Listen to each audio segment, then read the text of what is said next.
Hello friends, let us now learn some important points, some MCQ questions in stomach. First, true about maltomas. Question number 1, true about maltomas. We will see the statements. First, they are secondary gastric lymphomas. Actually, they are the second most common lymphoma in the stomach. They are not secondary gastric lymphomas. Then, H. pylori is the risk factor. Yes, gastric maltomas are always associated with H. pylori infection, commonly seen in gastric cardia. Maltomas are seen commonly in gastric cardia. True. False. Maltomas are seen most commonly in the antrum, not in the cardia of the stomach. Maltomas are most commonly seen in the antrum, not in the gastric cardia. They are a type of T-cell lymphoma. No, they are actually maltomas, not T-cell lymphomas. Next. Then question number 2. All are the following types of treatment modalities for gastric lymphoma except.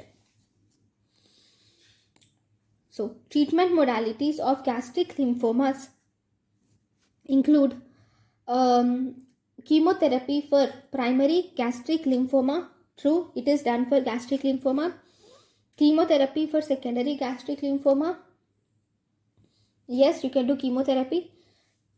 Because gastric lymphomas are mostly associated with H. pylori infection, antibiotic treatment for H. pylori in low-grade maltomas is done. Then radical subtotal gastrectomy for locally advanced disease is false. Actually, this radical subtotal gastrectomy is not preferred, especially if it is an advanced disease. Then you will do palliative chemotherapy is given. Surgery, indications of surgery in lymphoma is if there is recurrence or if there is limited gastric disease, not an advanced disease. If there are other complications like bleeding, obstruction and perforation, to treat them you can do surgery. But for advanced disease for advanced disease we generally don't go for surgeries. Next, question number 3. Most common location of peptic ulcer is. Peptic ulcer, overall the most common location of peptic ulcer is first part of duodenum. Most common location of duodenal ulcer is also first part of duodenum. Most common location of gastric ulcer is at the lesser curvature at incisura angularis. Then question number 4. True about Meniere's disease is. Meniere's disease is a pre-malignant condition. It is true. Meniere's disease increased acid secretion. Actually, in Meniere's disease, there is parietal cell atrophy and foveolar hyperplasia. Because of parietal cell atrophy, there is no gastric acid secretion and the patient presents with achlorhydria. So, there is no gastric acid secretion. Third option, atrophied mucosal folds are seen. False. Actually, hypertrophied mucosal folds are seen and they resemble brain-like structure, cerebriform-like structure. So, you see, hypertrophied mucosal folds are seen. It affects the stomach and small intestine. Actually, false. Meniere's disease mainly affects the stomach only, not the small intestine. Next. Question number 5. An old heroine of 50 years presents with pain in the abdomen, more so in the gastric region, that worsens with eating food. Complications of this condition could be all except. See, an old heroine of 50 years with pain abdomen, so in the epigastric region, which worsens on eating food. See, the ulcer which worsens on eating food is gastric ulcer. So, complication of gastric ulcer would be. So if you see the could be all except, fine. Complications of gastric ulcer are perforation, obstruction and hemorrhage. Splenic vein thrombosis is not a complication. In gastric ulcer, you see malignancy in less than 1% of cases, whereas duodenal ulcer, it is never malignant. Next, question number 6.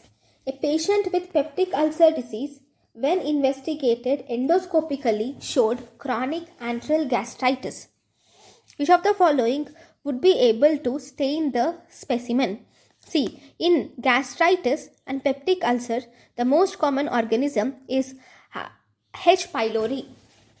Okay, so for staining the specimen H. pylori, we use Warthin Starry stain is used. Ziehl-Neelsen stain is used for tuberculosis.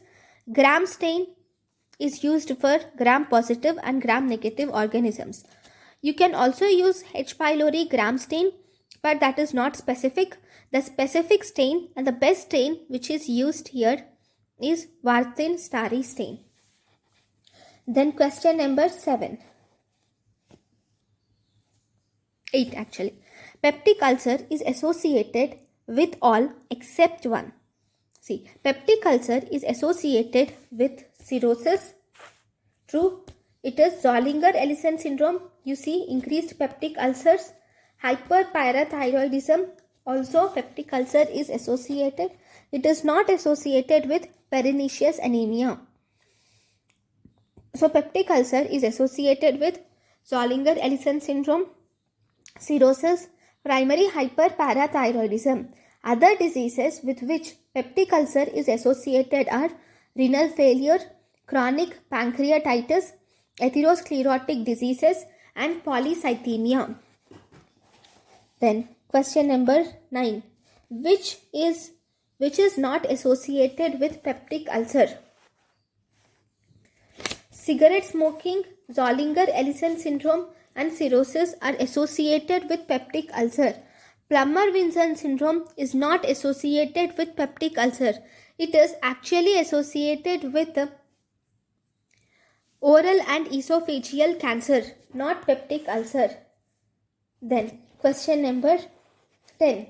Commonest site of peptic ulcer is first part of duodenum. Commonest part of gastric ulcer is so the next question, the 11th question is most common site of gastric ulcer is lesser curvature of the stomach along the incisura angularis, near the incisura angularis. Commonest site of peptic ulcer, the 11th question, commonest site of peptic ulcer perforation is. Peptic ulcer perforation is commonly seen in the anterior aspect of first part of duodenum. See, anterior aspect of first part of duodenum is the commonest site of perforation. Perforation has higher mortality, approaching for around 15% of the disease. So thank you guys for watching my lecture. Thank you.